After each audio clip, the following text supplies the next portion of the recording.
दोस्तों टाटा पावर की बात करें, यहाँ पे बहुत सारी अपडेट निकल के आ रही है जिनको हम एक एक करके डिस्कस करेंगे। कंपनी ने एक्सचेंज को जानकारी दी, उनके शेयर ट्रांसफर एजेंट को लेकर क्या है पूरी अपडेट उसको समझेंगे, और महाराष्ट्र से बड़ी अपडेट निकल के आ रही है टाटा पावर को लेकर, उसको भी जानने की कोशिश करेंगे। इसके अलावा नया म्यूचुअल फंड के नाम हमारे सामने आ चुके हैं, किस किस म्यूचुअल फंड ने जम के खरीदारी की है लेटेस्ट में, उसको समझने की कोशिश करेंगे। वो टाटा पावर जो रिन्यूएबल एनर्जी सेक्टर की इंडिया की एक बड़ी कंपनी है, लगातार अपने बिजनेस को बढ़ा रही है, बहुत सारा निवेश करी है, और अब आप देख ही सकते हो कि रिन्यूएबल एनर्जी सेक्टर को सरकार का पूरा सपोर्ट मिल रहा है। कौन सी स्कीम चल रही है सरकार की वो भी जानेंगे। और टाटा पावर जो स्टॉक एक समय 500 के आसपास चला गया था, इस समय 400 से भी नीचे है। बाज़ार काफ़ी ज़्यादा रिकवर कर गया है, और पिछले 3-4 ट्रेडिंग सेशन से देखें तो एफआई बाज़ार में फिर से लौट के आए, काफ़ी अच्छी खरीदारी करे। तो क्या मंदी का दौर गुजर चुका है, और ऐसे में टाटा पावर जैसे शेयर कमाल कर सकते हैं, जानने की कोशिश करेंगे इस वीडियो के माध्यम से।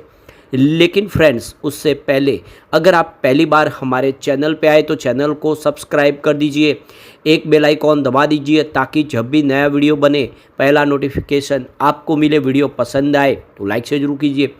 चलो फ्रेंड्स, वीडियो स्टार्ट करते हैं। मैं हूँ आपका दोस्त SB दवे, और हमारे अपने चैनल ऑनलाइन कमाई में आपका बहुत बहुत स्वागत है। तो सबसे पहले टाटा पावर कंपनी लिमिटेड की बात करें, 382 पर क्लोजिंग थी गुरुवार के दिन, और फ्राइडे को बाजार बंद था गुड फ्राइडे की वजह से। 0.35% की तेज़ी थी, कोई खास बड़ी तेज़ी नहीं थी, क्योंकि गुरुवार को बाजार में तूफानी तेज़ी देखी थी, लेकिन वो कुछ चुनिंदा लार्ज कैप में थी, बाकी ओवरऑल सभी जगह पे तेज़ी उतनी बड़ी नहीं थी। अब जो बड़ी अपडेट निकल के आ रही है, टाटा पावर कंपनी लिमिटेड ने अपने शेयर ट्रांसफ़र एजेंट का ईमेल और उनके कॉन्टैक्ट की यहाँ पे डिटेल शेयर की है। और यहाँ पे देख सकते हो कि जो भी शेयर होल्डर है उनकी कोई भी प्रॉब्लम होती है तो वो शेयर ट्रांसफ़र एजेंट उसको सॉल्व करते हैं। तो यहाँ पे टाटा पावर की तरफ से जो जानकारी दी गई है 1 जनवरी 2025 के हिसाब से देखें तो यहाँ पे इन्फॉर्म किया है कि कंपनी के जो शेयर ट्रांसफ़र एजेंट है, RT एजेंट, वो है कंपनी के। तो यहाँ पे उनका आप देख सको कि पहले देख सको कि लिंक इन टाइम इंडिया थे, जिनको अब बदल दिया गया है। तो यहाँ पे कंपनी के शेयर ट्रांसफर एजेंट बदल चुके हैं, और ये अब जो काम संभालेंगे वो है MUFG in time India private limited. तो ये एक बड़ा फैसला किया गया टाटा पावर की तरफ से, अपने शेयर ट्रांसफर एजेंट को बदला है। तो अब यहाँ पे देख सकते हो कि जो भी कांटेक्ट करना है शेयर होल्डर को, कोई भी प्रॉब्लम है तो उनको अब MUFG जो उनके शेयर ट्रांसफर एजेंट है उनसे कांटेक्ट करना होगा। तो यहाँ पे उनका ईमेल एड्रेस शेयर किया गया, उनकी वेबसाइट को भी यहाँ पे शेयर किया गया MUFG.com की, जिसके माध्यम से जो भी शेयर होल्डर है उनकी जो भी प्रॉब्लम है उसका निपटारा किया जा सकता है। तो यहाँ पे कंपनी ने एक बड़ा फैसला किया, अपने RT एजेंट को बदल दिया है, और यहाँ पे इसकी जानकारी शेयर की गई है। अब जो बड़ी अपडेट निकल कर रही है, टाटा पावर कंपनी महाराष्ट्र के अंदर क्लीन एनर्जी के पोर्टफोलियो को तेज़ी से आगे बढ़ा रही है, और इसके लिए बहुत सारे प्रोजेक्ट शुरू किए जा रहे हैं। तो महाराष्ट्र गवर्नमेंट का मिशन है कि सोलर एनर्जी के माध्यम से पब्लिक इंफ्रास्ट्रक्चर को मजबूत किया जाए। टाटा पावर कंपनी लगातार सोलर इंस्टॉलेशन कैपेसिटी को तेज़ी से बढ़ा रही है।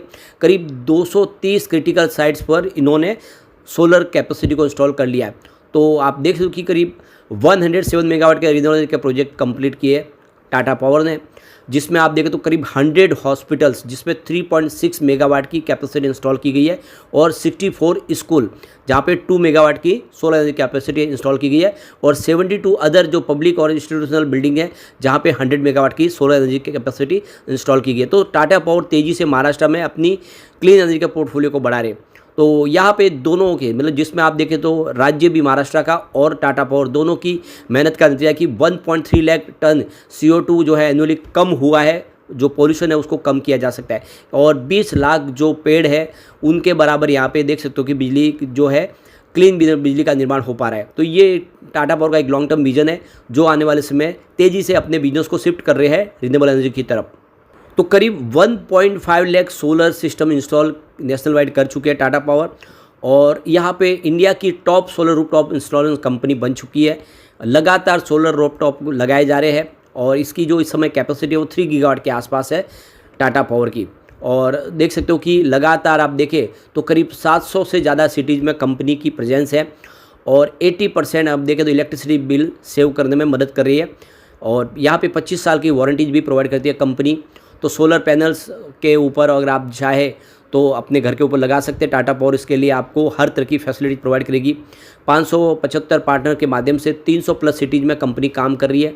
तो ये एक बहुत बड़ा विजन है जिसमें टाटा पावर इस समय सक्सेस होते हुए दिखाई दे रही है। तो कुल मिला के इसका विजन बड़ा है।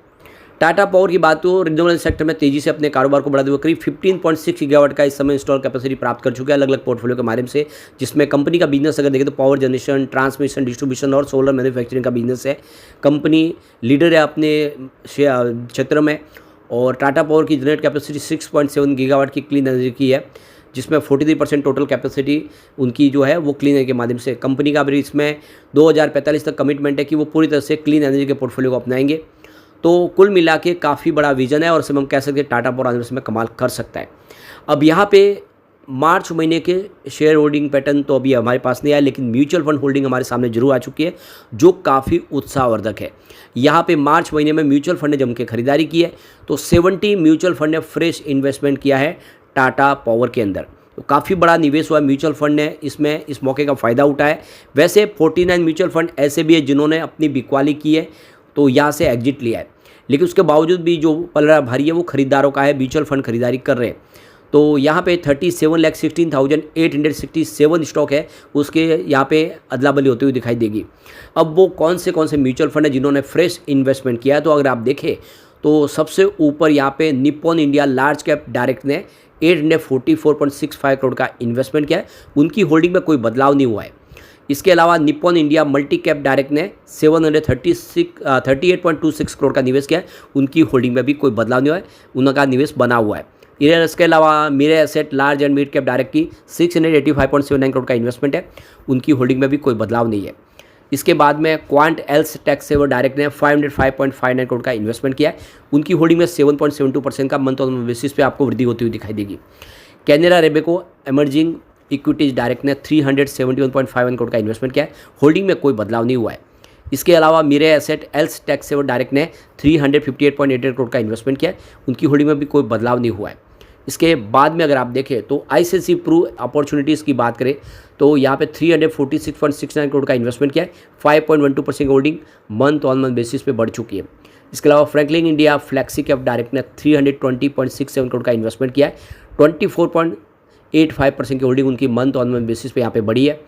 इसके बाद में Nippon India small cap direct ने 289.33 करोड़ का इन्वेस्टमेंट किया, लेकिन उनकी होल्डिंग में कोई बदलाव नहीं हुआ है।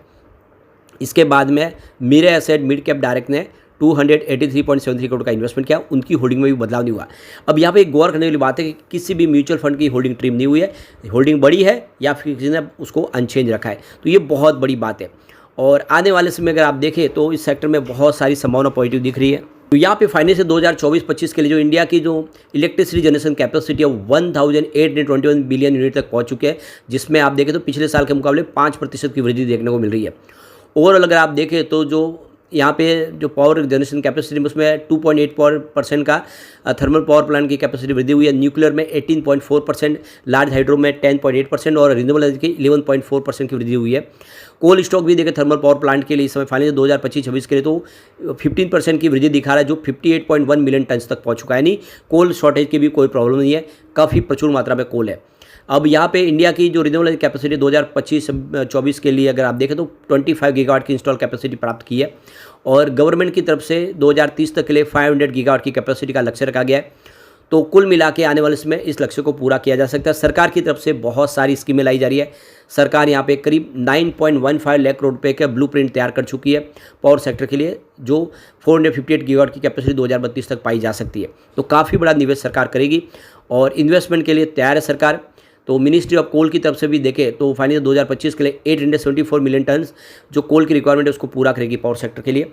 तो ये बात बहुत शानदार है, ये क्लियरली समझ में आ रहा है कि आने वाले समय टाटा पावर जैसी कंपनियां कमाल कर सकती है। लॉन्ग टर्म इन्वेस्टर के लिए बहुत अच्छा मौका दिखाई दे रहा है। लेकिन फ्रेंड्स, कोई भी इन्वेस्टमेंट करने से पहले अपने फाइनेंशियल एडवाइजर से एडवाइस ले ले या अपना खुद का रिसर्च करें, क्योंकि मैंने वीडियो आपके एजुकेशनल पर्पज़ के लिए ही बनाया। वीडियो पसंद आए तो लाइक से जरूर कीजिए और चैनल को सब्सक्राइब कर दीजिए। Thank you friends.